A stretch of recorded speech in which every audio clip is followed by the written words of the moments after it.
Welcome to సుమధురం కబుర్లు. ఈరోజు మనము ఒక మంచి సబ్జెక్ట్ చెప్పుకోబోతున్నాం. అదేంటంటే సప్త శనివారాల వ్రతము. అది ఎలా చేయాలి, చేయటం వలన ఏమిటి ప్రయోజనము అనేది నాకు తెలిసిన మేర, నా గురువులు నాకు చెప్పినంత మేర నేను మీకు చెప్పబోతున్నాను. ఈ వ్రతము అంటే మనం సత్యనారాయణ స్వామి వ్రతం ఎలా చేసుకుంటాం, అలాగే వెంకటేశ్వర స్వామికి కూడా ఇది వ్రతం అన్నమాట. శనివారము అసలు శ్రవణ నక్షత్రం శనివారంతో కూడి వచ్చినప్పుడైనా, లేదా శనివారం సప్తమి తిథితో కూడినప్పుడైనా, మాఘమాసము, మార్గశిర మాసము, పుష్యమి ఇలా ఉన్నప్పుడు అందుకు ఈ వ్రతం చేసుకుంటే ఏమిటంటే చాలా విశేషమైన ఫలితం అని చెప్తారనమాట మన పెద్దలు. ఎందుకు ఎవరెవరు చేయొచ్చు అంటే, ఇంట్లో పిల్లలు ఉంటారు, పిల్లలు మంచిగా ఉన్నతమైనటువంటి చదువులు, వాళ్ళకు ఉద్యోగాలు ఇలా ఉండాలి, వాళ్ళ లైఫ్ అంతా కంఫర్టబుల్ ఉండాలని ఏదైనా ఒక కోరిక కోరుకోవచ్చు. లేదా పెళ్ళి కాని వాళ్ళైతే పెళ్ళి కావటం కోసం చేపియచ్చు.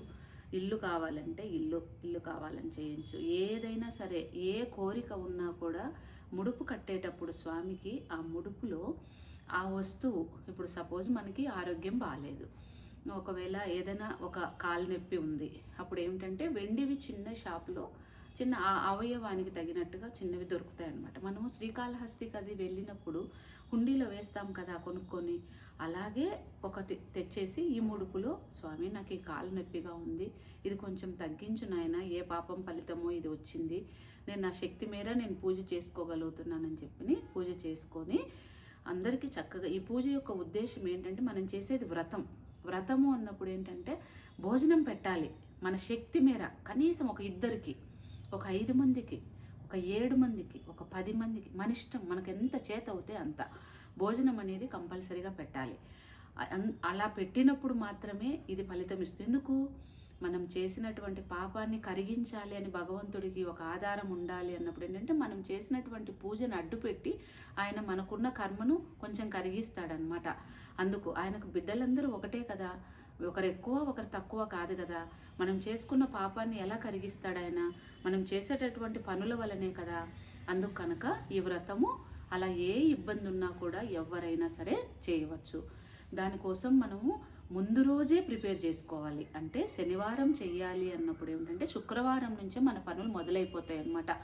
శుక్రవారం ఏం చేసుకోవాలి అంటే, మరుసటి రోజు ఈ వ్రతానికి విశేషంగా ఏంటంటే పిండి దీపం అంటే ఏదో మార్కెట్లో దొరికే బియ్యం పిండి తీసుకొచ్చేసి పాలు కలిపేసి అలా ముద్దలాగా చేసేసి అది కాదండి.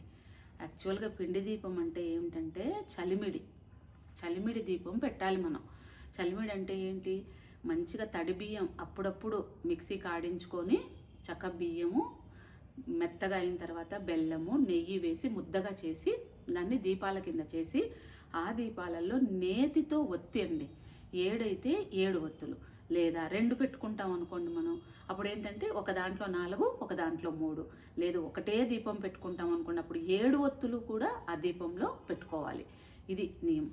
ఇటు సైడ్ అటు సైడ్ పెట్టేటటువంటి సైడ్ దీపాలు ఏవైతే ఉంటాయో వాటిల్లో నువ్వుల నూనె పొయ్యాలి. ఎందుకంటే శనికి ప్రత్యేకించి శనివారం నాడు స్వామికి చేసే వ్రతం వలన శని భగవానుడు ప్రీతి చెందుతాడు అని చెప్తారనమాట. అందుకనుక మనం పక్కన నువ్వుల నూనెతో 2 దీపాలు వెలిగించుకోవాలి. ఈ పిండి దీపాలు మాత్రం ఏమిటంటే లాస్ట్లో అంతా అయిపోయిన తర్వాత, మంగళహారతి ఇచ్చేసిన తర్వాత వెలిగించి స్వామికి చూపించి, అది మనము ఆ చల్లిమిడి మన కుటుంబ సభ్యులందరం కూడా నైవేద్యంగా స్వీకరించాలి. అందుకు కనుక ఏంటంటే ఒక ప్లేట్లో 7 పెట్టేసేసుకొని, ప్లేట్ కావాలంటే ఒక గంధము బొట్టు పెట్టేసుకోండి. వాటికి మాత్రం, దీపాలకు మాత్రం దయచేసి పెట్టొద్దు. ఎందుకంటే ఇప్పుడు అన్ని కెమికల్సే, అవి తిన్నామంటే ఆరోగ్యం అంతా పాడైపోతుంది, మళ్ళీ దేవుడి మీదకి వెళ్ళిపోవచ్చు. మేము ఇలా చేయటం వల్ల మాకు ఇలా అయిందని. అది మనం చేసే తప్పు, భగవంతుడు ఏమి చేయలేడు. అందుకు కనుక ఆ తప్పు ఎప్పుడూ చేయకండి. ఇలా మొత్తం 7 వారాలు మీకు శక్తి ఉంటే, అసలు చెప్పిన మాట అయితే 7 శనివారాలే మనకు చెప్పినటువంటిది శాస్త్రంలో. మన ఇష్టం, 8వ వారం కూడా చేస్తాము అనుకుంటే మంచిదే కదా, చేయొచ్చు. ముడుపు కట్టాలి అంటే మనకి చెప్పాను, ఇందాకే చెప్పినట్టు ఆ ముడుపు కట్టడము, ప్రసాదాలు ఎలా చేయాలి, కలశం ఎలా పెట్టుకోవాలి, అదంతా కూడా నేను ఈ వ్లాగ్లో చూపించబోతున్నాను. ఫస్ట్ మనం ఏం ప్రిపేర్ చేసుకోవాలి అనేది ఒకటి పార్ట్ 1 కింద వస్తుంది. పార్ట్ 2 కింద ఏంటంటే ఇంకా భోజనాలు వ్రతం ఎలా చేసుకోవాలి అనే దాని మీద వస్తుందన్నమాట. నేనేమో ఒక ఆయన ఈ మధ్యకాలంలో ఎక్కువగా వస్తూ ఉన్నారు కదా, ఈయన పేరు ఇదిగోండి ఇలా, ఆయన పేరు తిమ్మరాజు విశ్వపతి రామకృష్ణమూర్తి అనేటటువంటి ఆయన అనమాట. ఆయన రాసినటువంటి బుక్కు ఇదిగోండి, ఆయన వెబ్సైట్ ఇలా ఉంటుంది. ఇది ఆయన వెబ్సైటు. అది మనం డౌన్లోడ్ చేసుకోవచ్చు. డౌన్లోడ్ చేసుకొని మొత్తం అంతా కూడా ఫస్ట్ విఘ్నేశ్వరుడి పూజ చేసుకోవాలి, తర్వాత స్వామి పూజ చేసుకోవాలి. మన దగ్గర వెంకటేశ్వర స్వామి ఫోటో అమ్మవారితో సహా ఉండేది, అంటే మూలమూర్తి ఉన్నటువంటి ఫోటోలు ఉన్నాయి కదా, ఆ ఫోటో ఉంటే మళ్ళీ ప్రత్యేకించి అమ్మవారిని ఏమి పెట్టుకోక్కర్లేదు. ఎందుకంటే కలశంలో ఆల్రెడీ మనం అమ్మవారి యొక్క రూపును వేస్తాం కనుక, పసుపు వినాయకుడిని చేసుకుంటాం కనుక అలా చేసుకోవచ్చు. లేదు మేము పెట్టుకుంటాము అంటే అది వాళ్ళ ఇష్టం, పెట్టుకుంటే తప్పేమీ కాదు. రెండు ఎందుకు అనేదే నా ఉద్దేశం. ఒకటి పెడతాం కనుక మళ్ళీ ఇంకొకటి సపరేట్ ఎందుకు అని చెప్పి. కంపల్సరీగా నియమం ఏంటంటే ఆ ముడుపుకు సంబంధించినటువంటి బట్ట ముందు రోజే దాన్ని తడిపి మంచిగా ఆరబెట్టుకోవాలి. అదంతా కూడా మీరు చూద్దురు ఈ వ్లాగ్లో, నెక్స్ట్ వ్లాగ్లో చూపిస్తాను నేను. దాంట్లో మీకు అంతా కూడా వివరం ఉంటుంది.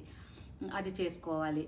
ఆ ముడుపు 101 కానీ 11 రూపాయలు కానీ అలా కట్టాలి. మనకు బోల్డ్ అంత డబ్బులు ఉన్నాయనుకోండి, ముడుపులో మాత్రం 101 కట్టి స్వామి హుండీలో వేసేటప్పుడు ఆ మొత్తం ఎంత మొత్తం అయితే ఉందో అంత మొత్తం స్వామి హుండీలో వేయొచ్చు, మనం తప్పేమీ లేదు ఈ ముడుపుతో పాటి. అలా చేయొచ్చు. ముడుపు మాత్రం నియమం అనమాట. అయితే 11 లేదా 101 అని చెప్తారనమాట మన పెద్దలు. అలా కట్టేసేసుకొని, మహానుభావ దీన్ని అడ్డు పెట్టి నాకున్నటువంటి పాపాన్ని తొలగించునైనా, నా కర్మను కరిగించు అని చెప్పి మొక్కటం అనమాట. మనం సాయంత్రం వరకు కూడా ఉపవాసం ఉండి, సాయంత్రం దంపతులు చేసుకుంటే ఇంకా మంచిది, లేదా ఒకరే చేసినా కూడా సాయంత్రం వరకు ఉపవాసం ఉండి, సాయంత్రం మళ్ళీ పునఃపూజ చేసి, ఏదో ఒక నైవేద్యం పెట్టి ఆయనకు మళ్ళీ పునఃపూజ చేసి చక్కగా ఆయన యొక్క అది ఉంటుంది, సహస్రనామాలు ఉంటాయి కదా, విష్ణు సహస్రనామాలు, గోవిందనామాలు, కొద్దిసేపు భజన, అదంతా కూడా చేసుకోవచ్చు. అలా చేసుకొని హాయిగా ఆయనకు మంగళహారతి పాటలు అది పాడేసేసుకొని రాత్రిపూట మంచిగా కుటుంబ సభ్యులందరూ కూర్చొని భోజనం చేయాలి. ఇది ఈ వ్రతానికి ఉన్నటువంటి నియమం. అందరూ కూడా సంతోషంగా ఈ వ్రతాన్ని చేసుకోండి. ఒకవేళ మాకు 7 వారాలు మాకేం సమస్యలు లేవు, మేము చాలా హ్యాపీగా ఉన్నాం అనుకున్నారనుకోండి, ఇప్పుడు మనం సత్యనారాయణ స్వామి వ్రతం ప్రతి పౌర్ణమికి చేసుకుంటాం కదా, అలాగా ఒక్కొక్కసారి శనివారం శ్రవణ నక్షత్రం వస్తుంది. అలాంటప్పుడు దాన్ని వదులుకోవద్దు. అలా చక్కగా శనివారం రోజు పొద్దుటే లేచి ఇవన్నీ చేసుకోండి. ముందు రోజేమో లడ్డూలు చేసుకోండి. హాయిగా లడ్డూలు కూడా ఎలా చేయాలో మన ఛానల్లోనే ఉంది, ఒక్కసారి చెక్ చేయండి. ఈజీ, ఎవరికైనా వస్తుంది. చిమిలి ఉంటుంది కదా, నువ్వుల ముద్దలు, నువ్వులు బెల్లము వేసి మిక్సీ కాడించేది ఆ చిమిలి. వడపప్పు పానకం, పచ్చి శనగలు కొన్ని నానబెట్టేసేసుకొని, ఈ చలిమిడి ఎలాగో దీపం కోసం చేస్తాం కనుక అది, ఇంకా మనం అన్నం అది వండుకుంటాం కదా, అన్నము కూర అది పెడితే చాలు.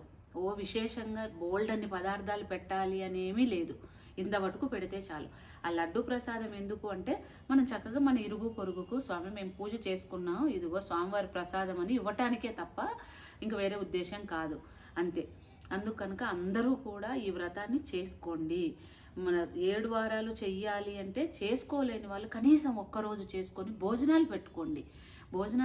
అని ఎందుకు అంటున్నా, ఇన్నిసార్లు ఎందుకు చెప్తున్నానంటే, ప్రతి దానికి మన పెద్దలు చెప్పినటువంటి మాట అన్నదానం, అన్నప్రసాదం, అన్న వితరణ చెయ్యాలి, మంచిది. మన ఇంట్లో 10 మంది ఎప్పుడు వచ్చి అన్నం తింటూ మనం అలా ఆశీర్వదిస్తూ వెళ్ళాలి అనేది మన పెద్దలు చెప్పే మాట. అందుకు కనుక అలా చేసుకొని చక్కగా భోజనాలు అది పెట్టుకొని తాంబూలం ఇచ్చేసి సంతోషపరిచి వాళ్ళని పంపించండి. అందరూ కూడా ఎవరెవరి శక్తికి తగినట్టు ఆర్భాటాలకు దానికి వెళ్లకుండా, టెన్షన్లు ఏమి పడకుండా ప్రశాంతంగా స్వామి పూజ చేసుకొని, నేను చూపించినట్టు ఇందాక బుక్ గూగుల్లో మనకు దొరుకుతుంది, దాన్ని డౌన్లోడ్ చేసేసుకున్నామంటే హాయిగా అంతా వివరంగా ఇచ్చాడు ఆయన, కథలతో సహా. 5 కథలు మనకు సత్యనారాయణ స్వామిలో ఎలా అయితే 5 కథలు ఉన్నాయో, దీంట్లో కూడా 5 కథలు ఉన్నాయి. అలాగా 5 కథలు చదువుకొని చక్కగా అందరినీ పిలుచుకొని, ఫ్రెండ్స్ను అందరినీ పిలుచుకొని చక్కగా వంటలు చేసి అందరు భోజనాలు తిని అందరూ సంతోషంగా, ఎలాంటి ఇబ్బందులు కష్టాలు కలగకుండా పిల్ల పాపాలతో సంతోషంగా ఉండాలని కోరుకుంటూ, ఆ వెంకటేశ్వర స్వామి మనందరికీ కూడా సుఖ సంతోషాలన్నీ కూడా కలుగ చేయాలని ప్రార్థిస్తూ, ఈ నెక్స్ట్ వచ్చే 2 పార్ట్లుగా పెడతాను. ఒకటి వచ్చేసి ఆ పూజకు సంబంధించి ముడుపు, కలశం ఎలా పెట్టాలి, ఇవంతా వివరం ఉంటుంది. చలిమిడి దీపాలు ఎలా చేయాలి, ఇదంతా కూడా ఫస్ట్ దాంట్లో ఉంటుంది. సెకండ్ దాంట్లో వచ్చేపాటికి ఏంటంటే పూజ ఎలా చేయాలి, హారతి ఎలా ఇచ్చామో అదంతా కూడా ఉంటుంది. అందరూ కూడా చక్కగా చూసి మంచిగా ఆ బుక్లో ఉన్నటువంటిదంతా వివరంగా 1కి 2 సార్లు చదువుకొని చేయండి. ఇదే కాకుండా శ్రీ నండూరి శ్రీనివాసరావు గారు కూడా, ఆయన కూడా అలా పిల్లలు అది చేసింది కూడా యూట్యూబ్లో ఉంది. అలా కూడా చూసినా కూడా మీకు తెలుస్తుంది. అలా పెద్దలందరూ చేసినటువంటి వివరాలన్నీ ఉన్నాయి. 1కి 2 సార్లు చూసుకొని అందరూ కూడా చేసుకోండి. ఇంకొక మాట చెప్పాలి, ఈ వ్రతానికి నియమాలు ఏమైనా ఉన్నాయా అని చెప్పి. ఉన్నాయి. ఏంటంటే ఆ వ్రతం చేసుకున్నటువంటి రోజు బ్రహ్మచర్యం పాటించాలి. గృహస్థులు కదా చేసుకుంటారు వ్రతము, బ్రహ్మచర్యం పాటించాలి. మంచం మీద పడుకోకుండా కింద పడుకోవాలి. వీలున్నంత తక్కువగా మాట్లాడాలి. రోజంతా భగవంతుడి నామస్మరణ చేసుకోవాలి. ఇంతేనండి దీనికి ఉన్నటువంటి నియమాలు. ఇప్పటివరకు అందరూ చూసినందుకు థ్యాంక్స్ అండి.